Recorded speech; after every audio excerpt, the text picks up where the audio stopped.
মনু কি হয়েছে তোর? আরে ব্যাগ এত ভারী, এমনিতেই ক্যামেরার গিয়ার, তার উপরে ল্যাপটপের ওজন। ব্যাগ তো ল্যাপটপের ওজনে দ্বিগুণ হয়ে যায়। তো এত ওজনওয়ালা ল্যাপটপ ঘোরো কে? আরে এডিটিং এর জন্য তো একটু পাওয়ারফুল ল্যাপটপ লাগেই। কে বলছে তোর ওজনওয়ালা ল্যাপটপ শুধু পাওয়ারফুল হয়?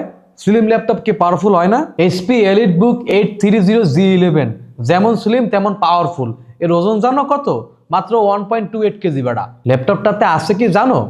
12 কোর 14 থ্রেডের core ultra 7 processor, 16GB DDR5 RAM আর 512GB NVMe SSD।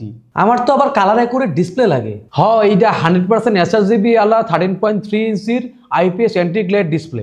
আর ব্যাটারি ব্যাকআপ, এবারে ব্যাটারি হিসেবে থাকতে আছে 56 ওয়াট আওয়ারের ব্যাটারি আর 65 ওয়াটের চার্জার। সাথে থাকতে আছে 400 নিটসের পিক ব্রাইটনেস। এর লেগে বাইরে কাজ করতে তোর অসুবিধা হইবে না। আরো থাকতে আছে ব্যাকলাইট কিবোর্ড আর ফিঙ্গারপ্রিন্ট সেন্সর। পোর্ট হিসেবে থাকতে আছে দুইটা USB টাইপ A পোর্ট, দুইটা থান্ডারবোল্ট 4 টাইপ C পোর্ট, একটা HDMI 2.1 port, headphone mic combo jack আর স্মার্ট কার্ড স্লট এবং SD কার্ড স্লট। সাথে থাকতে আছে ওয়াইফাই 6, ব্লুটুথ 5.3।